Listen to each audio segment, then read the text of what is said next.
Di zaman sekarang ini kita nemukan seorang tokoh yang hanya memperjuangkan kemajuan. Kalau negara ingin maju, tinggalkan zakat. Karena zakat itu tidak populer di zaman Nabi dan tidak populer di zaman sahabat. Bahkan Al-Quran pun tidak mempopulerkan zakat. Muncul lisan-lisan di akhir zaman kayak gitu Pak. Padahal Bapak Ibu baca kan, setiap ada perintah aqimis sholah, lanjutannya mesti wa'atuz zakat. Kita punya pemahaman bahwa rukun Islam yang ketiga itu zakat.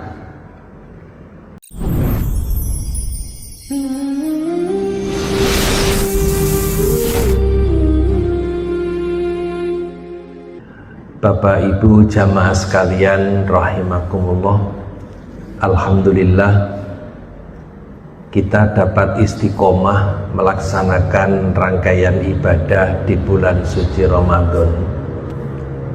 Semua terjadi semata-mata karena rahmat, taufik, hidayah dan inayah Allah kepada kita. Karena itu syukur merupakan kewajiban yang tidak bisa diingkari, tidak bisa didustakan, karena semua yang bisa kita tunaikan ini semata-mata atas rahmat, inayah, hidayah dan taufik dari Allah. Mudah-mudahan seluruh amal ibadah yang kita laksanakan menjadi amal yang sholih dan mendapat ridho dari Allah Subhanahu wa Ta'ala. Amin. Mengawali kajian pagi ini, kita buka dengan membaca basmalah. Bismillahirrahmanirrahim. Bapak Ibu yang dirahmati Allah, puasa dengan segala rangkaian ibadah yang menyertai itu merupakan cara Allah memuliakan hambanya. Kemuliaan itu tercermin pada panggilan Allah kepada orang beriman. Ya ayyuhalladzina amanu kutiba alaikumusiyam. Sejak dipanggil orang-orang yang beriman, status hamba itu mulia di sisi Allah. Kemudian perintah puasa dengan segala amal-amal yang menyertai itu mengantarkan kita menjadi hamba yang mulia. Dan ada induk kemuliaan yang bisa kita raih dalam satu waktu di bulan suci Ramadan, yaitu Ramadan itu syahrul Quran. Dan yang kedua, di dalam bulan Ramadan itu ada malam kemuliaan yang sering disebut dengan Lailatul Qadar. Bapak Ibu, dua kemuliaan ini bisa kita raih dalam satu bulan ini. Dan kualitasnya luar biasa, tidak tertandingi. Kita buktikan bahwa kemuliaan itu diperoleh dari syahrul Quran. Dalam surat Al-Baqarah 185 Allah sudah menyatakan syahrul Ramadan alladzi unzila fihil Quran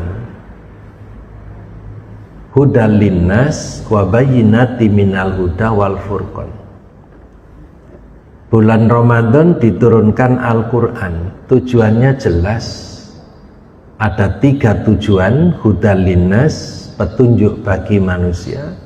Yang mengikuti petunjuknya Allah itu pasti mulia. Yang tidak mengikuti petunjuknya Allah pasti tersesat dan jadi orang hina dan nista. Kemudian penjelasan yang rinci tentang hidayah itu, tentang petunjuk-petunjuk itu. Rincian-rincian hidayah yang dijelaskan dalam Al-Quran membimbing kita untuk jernih memilih. Apalagi wal furqan, pembeda antara yang batil dengan yang benar, antara yang hak dan yang batil nampak dalam Al-Quran itu. Nah, kemuliaan ini semakin kokoh kalau kita mengkaji surat Al-Buruj ayat 21-22. Bal huwa Qur'anum Majid fi lauhim mahfud. Akan tetapi orang-orang musyrik dan orang-orang kafir itu mendustakan kalam yang mulia itu. Qur'anum Majid, kalam yang mulia itu. Padahal kalam yang mulia itu tersimpan di lauhil mahfud. Jamaah sekalian, kalau kita gali namanya kalam mulia Qur'anum Majid, itu berasal dari firman yang maha mulia, di mana Allah sendiri memiliki asmaul husna namanya Al-Majid. Quran firmannya Qur'anum Majid, bal huwa Qur'anum Majid, bacaan kalam yang mulia. Kalam mulia itu sumbernya dari yang maha mulia. Maka yang membaca menjadi manusia mulia, karena yang dibaca bacaan mulia dari yang maha mulia. Nah, maka implementasi Qur'anum Majid, kalam yang mulia itu, orang yang membaca harus memiliki kalam yang mulia, ucapan, tutur kata yang mulia, sehingga utuh itu. Bulan Ramadan diturunkan Al-Quran, tujuannya jelas. Maka Ramadan disebut Syahrul Quran. Quran itu kalam yang mulia, yang difirmankan oleh Allah, ya zat yang maha mulia. Maka siapapun yang membaca harus berkalam mulia, bertutur kata mulia, berbicara mulia, berkomunikasi mulia, dan mulia-mulia yang lain. Untuk itu Allah Subhanahu wa Ta'ala menyuruh kita. Ada 6 perintah dalam Al-Quran yang mengantarkan kita menjadi manusia mulia, dan itu berkaitan dengan kalam mulia. Pertama, Allah Subhanahu wa Ta'ala memerintahkan kepada kita untuk qaulan ma'rufah, bertutur kata yang baik. Tercantum dalam surat An-Nisa ayat 5 dan ayat 8. 2 kali Allah menyuruh kita qaulan ma'rufah dalam Al-Quran. An-Nisa 5 dan An-Nisa 8. Qaulan ma'rufah itu mengantarkan orang yang bicara, yang berkata itu menjadi orang yang ma'ruf. Jadi perkataan mulia, berkatalah dengan perkataan yang baik, maka orang yang berkata baik, dia menjadi orang baik. Kalau orang itu berkata jelek, tidak mungkin dia orang baik. Orang baik itu mesti berkata baik. Kita punya filsafat aji ning diri dumunung saka ing lati. Aji itu mulia. Aji itu terhormat. Mulia dan terhormatnya manusia itu ditentukan oleh lisannya. Rendah dan nistanya manusia itu juga ditentukan oleh lisannya. Quran memerintahkan kita, Quran kalam yang mulia itu memerintahkan kita untuk qaulan ma'rufah, berkata yang baik. Maka orang yang berkata baik, dia jadi orang baik. Yang kedua, Allah memerintahkan kepada kita qaulan karimah, Wa qul lahuma qaulan karima, perkataan yang mulia. Perkataan yang mulia. Ada dalam surat Al-Isra ayat 23. Perkataan mulia itu hanya dikatakan oleh orang mulia. Dan Rasul Shallallahu Alaihi Wasallam menegaskan hanya orang yang mulia yang bisa memuliakan orang lain.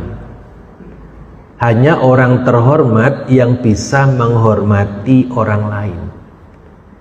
Jadi standar minimal orang mulia itu, kalau kata-katanya, kalimat-kalimat yang diucapkan itu memuliakan siapapun, bukan menghinakan dan bukan menista siapapun, maka orang yang berkata mulia, dia ya orang mulia karena ditandai dengan perkataan yang mulia. Dan orang itu hina kalau tidak mulia, hina dan nista kalau ucapan-ucapannya memang ucapan yang tidak mulia, tidak qaulan karima. Dua hal ini menjadi sangat dibutuhkan di era sekarang ini. Karena apa? Orang bicara sekarang ini seenaknya sendiri. Orang bicara sudah kehilangan moral, kehilangan etika, kehilangan akhlak. Asal jeplak aja sekarang ini. Seenaknya sendiri orang berkomunikasi sekarang. Sudah jauh dari qaulan ma'rufah dan qaulan karimah. Apalagi qaulan sadida. Allah memerintahkan kepada kita untuk berkata yang benar. Qaulan sadida, berkata yang benar. Qaulan sadida ini diulang 2 kali dalam Al-Quran, sama dengan qaulan ma'rufah. Yang pertama dalam surat An-Nisa ayat 9, dan yang kedua surat Al-Ahzab ayat 70. Qaulan sadida, berkata yang benar, itu sumbernya dari 3 sumber, Pak. Perkataan itu dikatakan benar kalau berbasis Quran. Karena Al-Quran itu ahsanul hadis. Sebaik-baik ucapan adalah Al-Quran. Yang kedua, perkataan yang benar itu harus bersumber dari sunnah Rasul. Karena yang diucapkan oleh Rasulullah itu wa ma yantiqu anil hawa in huwa illa wahyu yuha. Bahwa yang diucapkan oleh Nabi Muhammad itu tidak bersumber dari hawa nafsunya, tapi dibimbing wahyunya Allah. Wa ma yantiqu anil hawa in huwa illa wahyu yuha. Jadi kalau orang bicara berdasarkan Quran dan bicara mengikuti jejak ucapan-ucapan Rasulullah SAW, dia orang benar. Tapi kalau bicaranya berdasarkan logika, hawa nafsu dan kepentingan, sulit untuk menjadi qaulan sadida. Yang ketiga, sumber qaulan sadida itu adanya kesesuaian antara kata hati dan kata lisan. Kalau sampai berbeda antara kata hati dan kata lisan, masuk wilayah munafik. Lain di hati, lain di mulut, lain pula kenyataannya. Pagi dele, sore tempe, malamnya mendol. Besok jadi tempe bosok. Dan itu yang sekarang ini ada di sekitar kita. pagi sore mencela-mencele. Ya, dulu mengkritiki, sekarang membersamai. Dulu mencaci, sekarang memuja dan memuji. Itu watak dele, tempe dan mendol. Kaulan sadida itu nggak bisa diingkari, Pak. Orang yang mengingkari kaulan sadida, dia akan jatuh martabatnya. Di zaman sekarang ini kita nemukan seorang tokoh yang hanya memperjuangkan kemajuan. Kalau negara ingin maju, tinggalkan zakat. Karena zakat itu tidak populer di zaman Nabi dan tidak populer di zaman sahabat. Bahkan Al-Quran pun tidak mempopulerkan zakat. Muncul lisan-lisan di akhir zaman kayak gitu. Padahal Bapak Ibu baca kan, setiap ada perintah aqimis sholah, lanjutannya mesti wa'atuz zakat. Kita punya pemahaman bahwa rukun Islam yang ketiga itu zakat. Kalau rukun itu ditinggalkan, sama dengan ibadah, rukunnya tidak lengkap, tidak sah. Bapak Ibu sholat, nggak baca Fatihah, padahal Fatihah itu rukun, sholatnya nggak sah.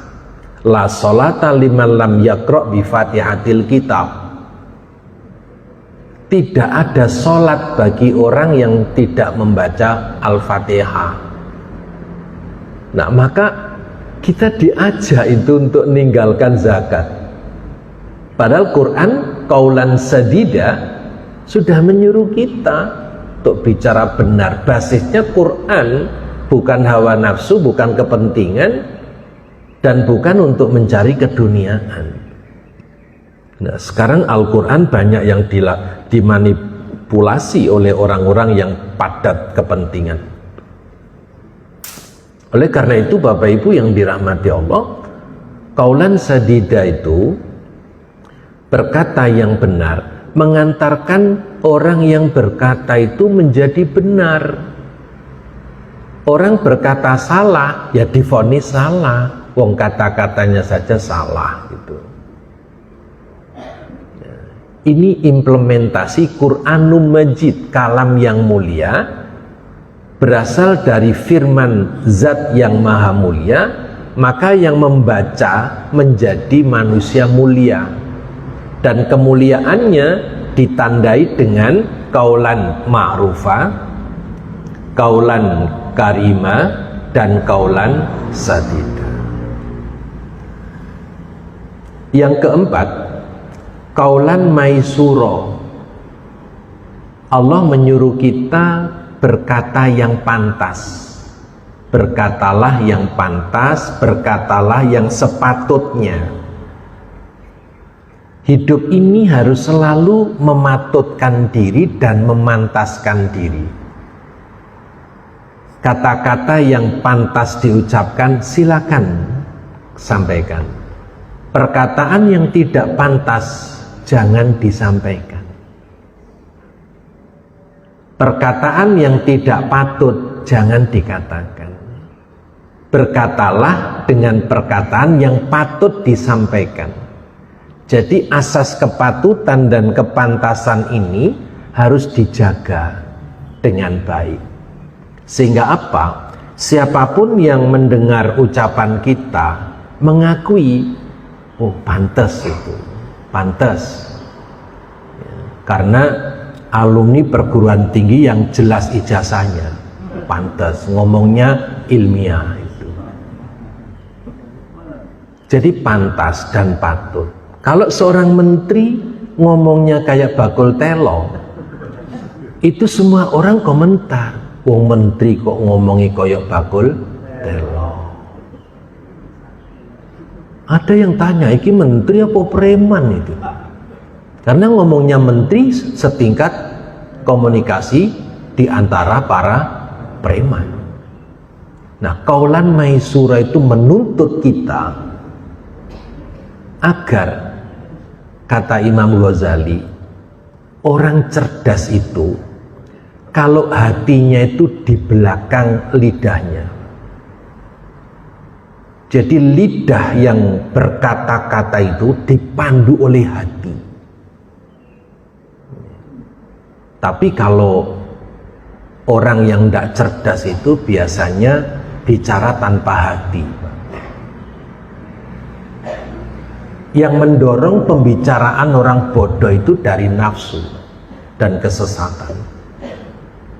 Karena itu qaulan maisura, berkata sepatutnya, sepantasnya, itu akan mengantarkan orang itu jadi mulia dan terhormat. Dan di mana-mana diakui orang gitu. Dan tidak hanya dalam bertutur kata yang pantas, berbusana itu harus yang sepantasnya dan sepatutnya. Maka kalau nggak pantas jangan dipakai. Berbusanalah yang sepatutnya, yang tidak patut jangan dipakai. Karena apa? Semua orang yang melihat busana kita itu memberikan penilaian. Maka dalam teori psikologi itu dijelaskan, kalau orang itu cuek terhadap penilaian orang, dia mengatakan peduli amat, masa bodoh, terserah orang mau menilai saya apa, itu sedang mengalami gangguan jiwa level 3 itu, Pak. Karena nggak punya sensitivitas terhadap kemungkinan penilaian orang lain.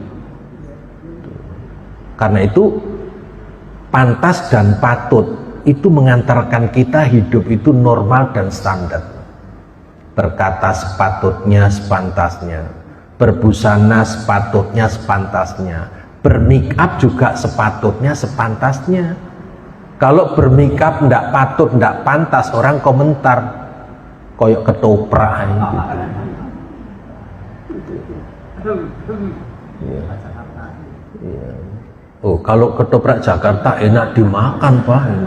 Lodrok gitu loh. Jadi Bapak Ibu, jadi pantas dan patut itu standar banget, normal. Karena itu Allah berfirman, qaulan maisura, berkatalah yang pantas, berkatalah yang patut, sehingga menjadi manusia mulia dengan mengimplementasikan Qur'anum Majid dalam konteks qaulan maisura, berkata yang pantas dan patut. Yang kelima, qaulan layyina. Qaulan layyina itu, qaulan maisura itu ada dalam surat Al-Isra ayat 28. Nanti bisa dilacak, diulang kembali. Kemudian yang kelima, qaulan layyina. Allah menyuruh kita berkata dengan perkataan yang lembut, yang santun, yang ramah, yang rendah hati. Ada dalam surat Toha ayat 44. Perintah qaulan layyina itu sudah disampaikan oleh Allah kepada Nabi Musa dan Nabi Harun, Pak. Jadi Nabi Musa dan Nabi Harun disuruh menghadapi Fir'aun yang arogan itu dengan qaulan layyina, berkatalah yang lembut, yang santun. Orang itu kalau berkata lembut, santun, ramah, rendah hati, ya itu mencerminkan derajatnya dia seperti itu, mulia sekali, Pak. Dan semua orang senang kok dengan kata-kata yang santun, lembut, ramah, rendah hati itu. Dan semua orang hampir dapat dipastikan nggak senang mendengar orang yang kata-katanya meledak-ledak, temperamental, bentak-bentak, dikit-dikit marah. Sesungguhnya marah sedikit itu boleh, yang tidak boleh itu kan dikit-dikit marah. Sama, makan dikit itu baik, yang tidak baik itu dikit-dikit makan. Sedikit tidur itu baik, menjadi tidak baik kalau dikit-dikit tidur, dengarkan ceramah tidur. Tolong dicatat itu, sedikit itu baik, tapi yang tidak baik itu jadi dikit-dikit itu, dikit-dikit marah, dikit-dikit tidur, dikit-dikit makan. Jadi Bapak Ibu yang dirahmati Allah, semua kita ini senang dengan qaulan layyina itu. Kita ambil contoh aja, saya membandingkan dua ustadz nasional kita, Ustadz Zainuddin MZ, wallahu yarhamu gitu. Itu kalau menyampaikan materi-materi itu dengan semangat tinggi, motivasi banget gitu ya. Tapi kalau Agim itu dengan kelembutan, nuansa Sundanya itu kental sekali, bahasanya juga enak didengar itu. Dari situ saya menilai Agim itu kalau berceramah menggunakan qaulan layyina. Materi-materi yang disampaikan itu keseharian, sedang-sedang, dan orang membekas itu. Orang terkesan gitu ya. Sampai lagu manajemen kolbu itu kan juga enak dinyanyikan kan itu ya. Jagalah hati, jangan kau nodai. Ya itu kan enak itu. Jangan diteruskan, nanti di sini enggak boleh itu. Masjid soalnya itu. Kan enak itu ya. Nah, Ibu Bapak bandingkan dengan lagunya Mbak Surit. Tak gendong kemana-mana. Beda kan? Itu qaulan layyina, Pak. Masya Allah. Jadi Agim itu luar biasa. Saya tidak bicarakan yang lain ya Bu ya. Agim yang qaulan layyin aja, nggak bicarakan yang lain. Saya cuma bicarakan qaulan layyina yang digunakan untuk Agim untuk bisa menarik simpati dan empati para pendengarnya. Bagus itu Pak. Jadi qaulan layyina ini mencerminkan suasana batin, kelembutan rasa yang ada pada diri seseorang. Dan terapi dengan qaulan layyina itu akan melahirkan kelembutan dalam segala hal. Perilakunya jadi santun, ucapannya jadi sopan ya. Sehingga ucapannya sopan, perilakunya santun, jadilah sopan santun gitu. Nah itu qaulan layyina. Yang keenam, qaulan baligho, perkataan yang sampai, menyentuh, membekas. Ada dalam surat An-Nisa ayat 63. Qaulan baligho ini, perkataan itu dijamin sampai dipahami oleh mereka yang menerima pesan kalau dimodali dengan 3 modal. Qaulan baligho itu dimodali dengan qiyamul lail, sholat malam. Allah menjamin orang yang sholat tahajud itu dianugerahi qaulan sakilah, perkataan yang berbobot, perkataan yang menyentuh, perkataan yang membekas. Qaulan sakilah. Yang kedua, perkataan itu mudah dipahami orang kalau kita mengikuti doa yang diajarkan Allah kepada Nabi Musa. Rabbishrahli sadri wa yassirli amri wahlul 'uqdatam min lisani. Nah, yang keempat ini yafqahu qauli. Dan yang ketiga, Rasul membimbing kita agar pesan-pesan yang kita sampaikan itu mudah dipahami, mudah diterima. Maka khotibun nas ala qadri ukulihim, bicaralah dengan manusia sesuai dengan kadar kemampuannya.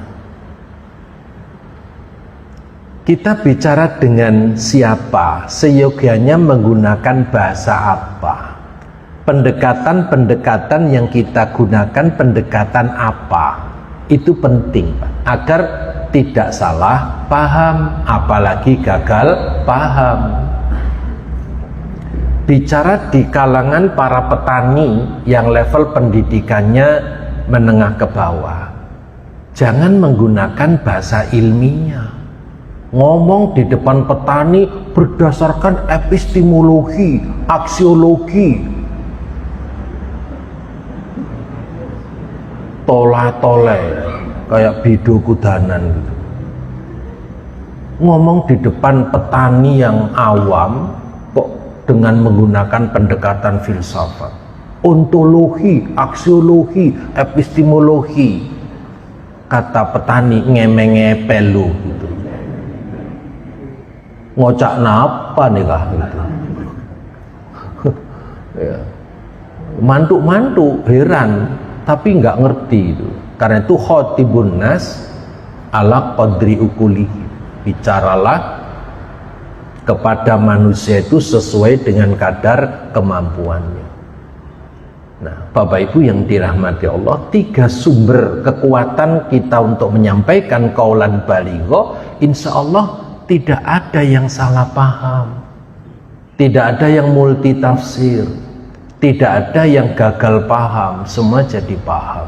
Nah, Bapak Ibu, 6 perintah Allah dalam Qur'anul Majid, dalam kalam yang mulia. Ketika kita berkalam mengikuti 6 macam ini, kita jadi hamba Allah yang mulia, dan di mana-mana dimuliakan siapa saja. Nah, sayang fenomena akhir zaman seperti ini di era medsos yang sangat canggih ini, 6 ini kurang mendapat perhatian. Karena apa? Orang berkomunikasi baik di medsos maupun di mana-mana itu cenderung liar. Mencaci, menuduh, menghina, memfitnah itu waduh seperti jadi budaya yang dinormalisasikan.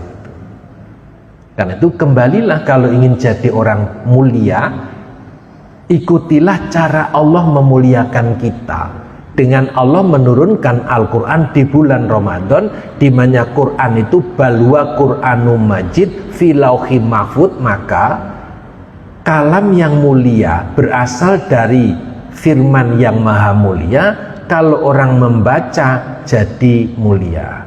Dan lebih lagi kalau diimplementasikan dalam bentuk qaulan ma'rufa, qaulan karima, qaulan sadida, qaulan maisura, qaulan layyina, dan qaulan baligho, maka manusia menjadi mulia sekali.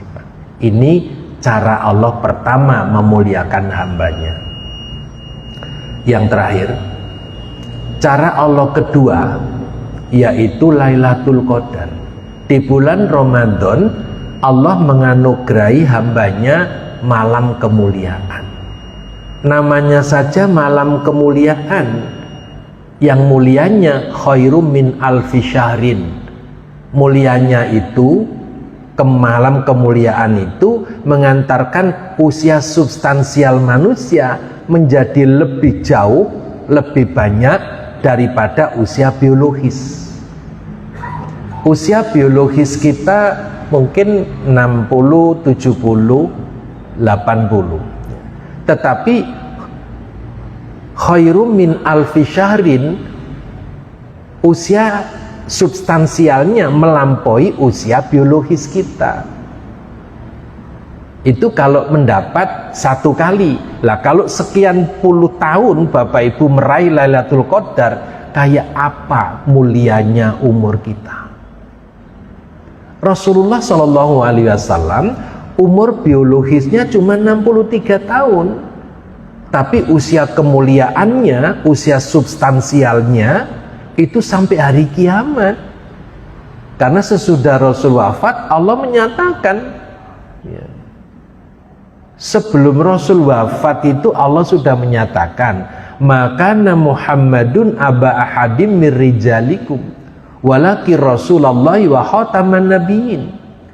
Muhammad itu bukan hanya seorang ayah dari anak-anaknya, tetapi Muhammad itu utusan Allah dan penutup nabi-nabi. Jadi status Rasulullah itu Nabi dan Rasul akhir zaman. Dan sesudah Rasul wafat, Allah nggak ngangkat Nabi dan Rasul baru sampai hari kiamat. Berarti apa? Usia biologisnya berakhir 63 tahun, tapi usia kemuliaannya itu sampai hari kiamat.